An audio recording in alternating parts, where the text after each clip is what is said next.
Hello lads and lassies, and welcome back to another episode of Mayhem's Musings. Today, as you probably saw in the title and the thumbnail, I'm covering the sequel to Knives Out, Glass Onion, and Knives Out Mystery. This is one of my most anticipated films of this year. Now, before we get into it, if you do enjoy this video, please drop it a like, leave a comment, and subscribe for more. But without further ado, let's get into it. You may be wondering, oh, is he going to do a Musings on the first film? And you'll be 100% right. That video will go up in 2 weeks from when this is uploaded, as I pushed a Musings to get this out sooner. So that Musings will be next week, and then my Knives Out won't be the week after, so look out for that. Anyway, let's talk about the sequel, shall we? So I'll explain my history with the first one when I do my Musings on that. But when I heard that the first one was getting a sequel, I was overjoyed. It's also not the only confirmed one, as Netflix bought the rights for 2 sequels for $500 million, which is just insane. Even if they aren't profitable, which they most likely will be, I'm just so happy that we're getting at least a trilogy of films. It's also going to be one of the few reasons for me to keep my Netflix subscription. That and Cobra Kai, but who fucking knows when we're going to get season 6 of that. Probably another 2-3 years, but that's besides the point. But to go along with Netflix buying the rights, I was also worried that we would not get a theatrical release for them, alongside a physical release for them as well.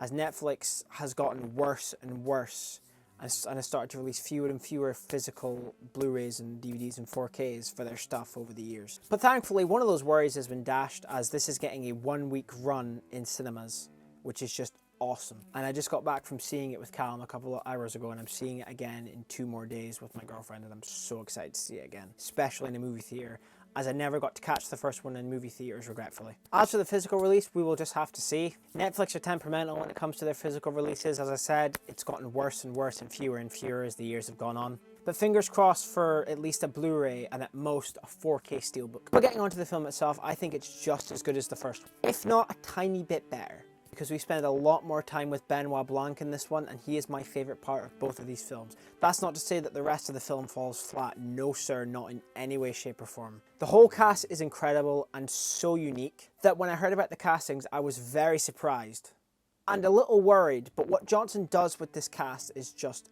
fantastic. From having Whiskey appear a bit shallow and one-dimensional at the start, to then her actually wanting to get into politics, and mainly staying with Duke just to build up her brand. It's just so cool to see these characters like actually just come into like a 3D and have depth to them when they look pretty one-dimensional on the outside to begin with. And that's only through 1 minute of conversation with her, with another character. And it's insane that we get that much like depth from her just from a mere minute of conversation. To Cassandra, where you wonder why she's accepted this invitation from Miles, after he stole everything from her that she helped build, and mostly did build, all on her own. To finding out that Cassandra, or Andy as they call her, is actually dead, and it's her twin sister that's playing her on this island, to find out who killed her and why. Just incredible. The whole film is just so well executed and brilliantly written that I have no problems with it first time round. As I've stated before, I'm not an expert on writing and filmmaking. It's just what works for me personally that I love. Going back to the cast, Daniel Craig as Benoit Blanc is, again, a highlight of the film for me. We also get to see a lot more of him in this film, as feels like we're following him more than we're following the sister, but it still feels like we're following the sister enough. But I just really like that we got to spend more time with Benoit in this one. It's not that we didn't see a lot of him in the first one, just I felt like this one had a lot more of him in it, and I really enjoyed that. The film is beautifully shot with some stunning visuals of the island known as the Glass Onion, and some brilliant camera work to boot. The cameos in this film are also great to see. I got so excited when Ethan Hawke showed up at the start. I absolutely love Ethan Hawke. He's one of my favourite actors. The cameo from Hugh Grant as Benoit's boyfriend was really funny. There's quite a few cameos in this, but it doesn't feel overdone or intrusive to the story. Most of the comedy really landed for me and never felt cringe or out of place in the scene it was in.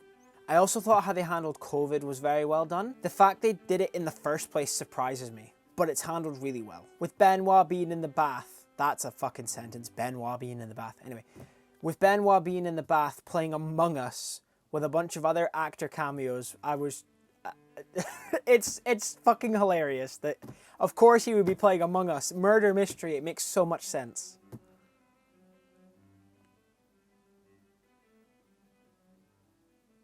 And normally I find Among Us a bit unbearable because it's just been taken so out of hand. I'm not saying it's a bad game, but my god. But it also makes sense why he'd be doing this, because he would be so bored in lockdown and not having anything to do and not being able to go out and do stuff. I also thought the way they tackled the no mask and no contact aspect of COVID worked really well for this film, with them all being given shots to the back of the neck with like this syringe-esque gun from Ethan Hawke at the start, where it must sort of neutralize any transmission through contact and air. And it makes sense how they set it up through Miles, as he's this like billionaire tech genius, that it would make sense that he would have this technology, that he could do this. So it works for me with what they've set up, but I can see why some people would get a bit annoyed with it and find it a bit stupid.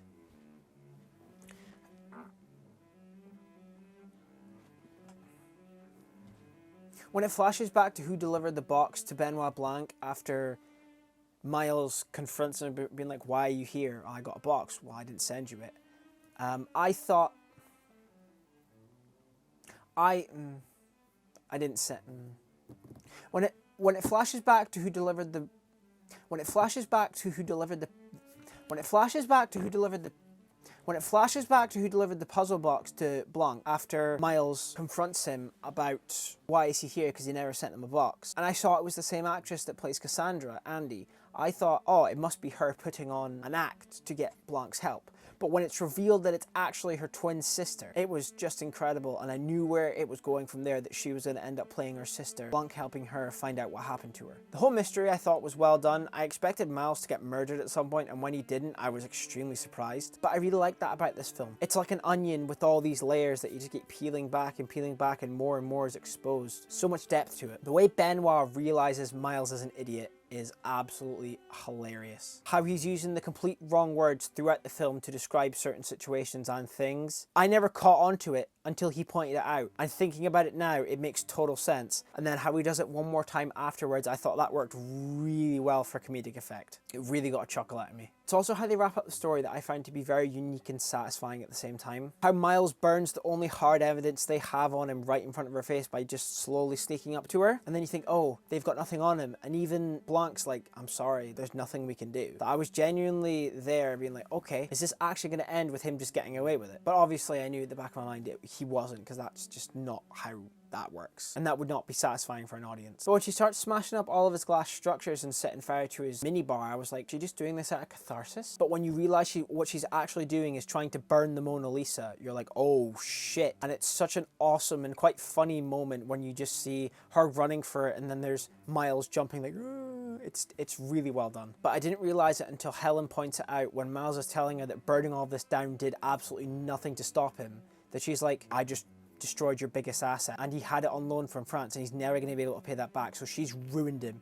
They may not have been able to convict him until at the end when they're all like, oh, I saw him burn the note, oh, I saw him take Duke's gun and blah blah blah. But it's the fact that they were able to get closure without getting him convicted, that it's very unique in the murder mystery genre as far as I know. And then also, as I said, on top of that, the group now being willing to testify against him for stealing the company and murdering her sister and murdering Duke. It's so well done, and attempting to murder her as well. A cherry on top of a cherry, brilliant. But also the reason for the group being on Miles' side at this court case makes so much sense, because all of their success, all of their money and power has come from Miles helping them out. He's their lifeline, so if they cut him off, they're essentially fucked. Presumably they've been like this for at least a decade or two, so I can see why it would kind of sunk in that you don't portray Miles. He's your lifeline. He's your success. That when you slowly see them start to be like, wait, Miles is a bit of a dick. Slowly over the film, they start to break that sort of like conditioning that they shouldn't be agreeing with him. That by the end, when they're all willing to confess, you're like, thank fuck. The scene where they're starting the murder mystery party, and before anyone else can say a single word, Benoit just goes on this massive spiel about, oh, so it's the crossbow, because these things align and it spells out Birdie because you stole her Ren Diamond. And it was so funny to see the look on Miles's face. He's just like, dude, you're fucking ruining this for me. And then right at the end, like, there's just a silence, and then you see the arrow hit him, the blood spurt. It's so funny and so well done. The character of Daryl just popping up here and there I found quite funny, but I can see people finding it a bit pointless, unless there's some sort of story implication that I've missed. But I thought that was really funny. Although Callum did point out that he's the same actor that played Trooper Wagner in the first one, so there's that. Overall, as you could tell, I absolutely loved this film, and I'm so excited to watch it again in a couple days. So that was my musings on Glass Onion, a Knives Out mystery. Let me know what you thought of this film down in the comments. If you enjoyed this video, please show up some love by dropping a like and subscribing to the channel for more. I've been Mr. Mayhem. Thank you so much for watching, and I'll catch you in the next one. Cheers.